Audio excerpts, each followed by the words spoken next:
आपने भारत के ऑपरेशन सिंदूर की गूंज अब सिर्फ भारत और पाकिस्तान तक सीमित सुनी होगी, लेकिन नहीं है। इसकी चर्चा अंतर्राष्ट्रीय स्तर पर भी हो रही है। पाकिस्तान के प्रधानमंत्री शहबाज शरीफ ने एक ऐसा बयान दिया है जिसने एक बार फिर इस पूरे घटनाक्रम को सुर्खियों में ला दिया है। शहबाज शरीफ ने दावा किया कि ऑपरेशन सिंदूर के दौरान पाकिस्तान की स्थिति बेहद गंभीर हो गई थी और हालात ऐसे बन गए थे कि उन्हें अमेरिका के राष्ट्रपति डोनाल्ड ट्रंप से संपर्क करना पड़ा। दरअसल ऑपरेशन सिंदूर के बाद से ही पाकिस्तान लगातार अलग अलग दावे करता रहा है। कभी अपनी सैन्य तैयारी की बात करता है तो कभी खुद को पीड़ित पक्ष बताने की कोशिश करता है, लेकिन इस बार जो बयान सामने आया है उसने कई सवाल खड़े किए हैं। शहबाज शरीफ ने कहा है कि उस समय हालात इतने तनावपूर्ण थे कि क्षेत्र में बड़े संघर्ष की आशंका पैदा हो गई थी और यही वजह थी कि अंतर्राष्ट्रीय स्तर पर भी लगातार बातचीत और कूटनीतिक प्रयास तेज किए गए। और सबसे दिलचस्प बात यह है कि पाकिस्तान लंबे समय से यह दिखाने की कोशिश करता रहा कि उसके पास हर स्थिति से निपटने की क्षमता है, लेकिन अब प्रधानमंत्री के बयान से यह संकेत मिलता है कि उस दौर में इस्लामाबाद पर दबाव काफी ज्यादा था। राजनीतिक जानकारों का मानना है कि यह बयान पाकिस्तान की उस चिंता को भी उजागर करता है जो भारत की सैन्य कार्रवाई के बाद पैदा हुई थी।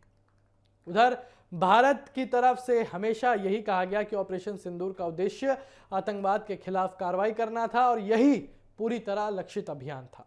भारत ने साफ किया था कि उसका निशाना आतंकवाद ढांचे थे, ना कि आम नागरिक, और यही वजह है कि ऑपरेशन को लेकर देश के भीतर भी व्यापक समर्थन देखने को मिला। और अब शहबाज शरीफ के ताजा बयान के बाद पाकिस्तान की राजनीति में भी बहस शुरू हो गई है।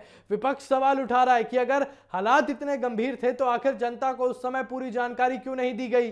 वहीं सरकार समर्थक नेताओं का कहना है कि उस समय क्षेत्रीय शांति बनाए रखने के लिए संवेदनशील कूटनीतिक प्रयास किए जा रहे थे जिन्हें सार्वजनिक नहीं किया जा सकता था। और विशेषज्ञों का मानना है कि यह बयान सिर्फ अतीत की कहानी नहीं है, बल्कि इसके जरिए पाकिस्तान की संदेश देने की भी कोशिश कर रहा है कि भविष्य में किसी भी बड़े तनाव की स्थिति में अंतर्राष्ट्रीय मध्यस्थता की भूमिका महत्वपूर्ण हो सकती है।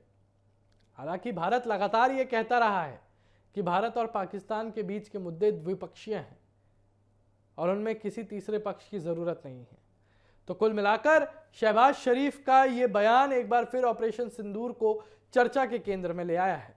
इससे यह जरूर साफ होता है कि उस समय हालात सामान्य नहीं थे और दोनों देशों के बीच तनाव अपने चरम पर पहुंच गया था।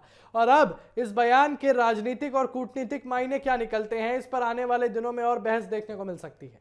फिलहाल इतना तय है कि ऑपरेशन सिंदूर की कहानी अभी खत्म नहीं हुई है। समय समय पर आने वाले जो ये बयान है इस पर पूरे घटनाक्रम के नए पहलुओं को उजागर करते रहेंगे। और अब शहबाज शरीफ के इस खुलासे ने एक बार फिर भारत पाकिस्तान संबंधों और उस दौर की कूटनीतिक गतिविधियों को चर्चा के केंद्र में लाकर खड़ा कर दिया है।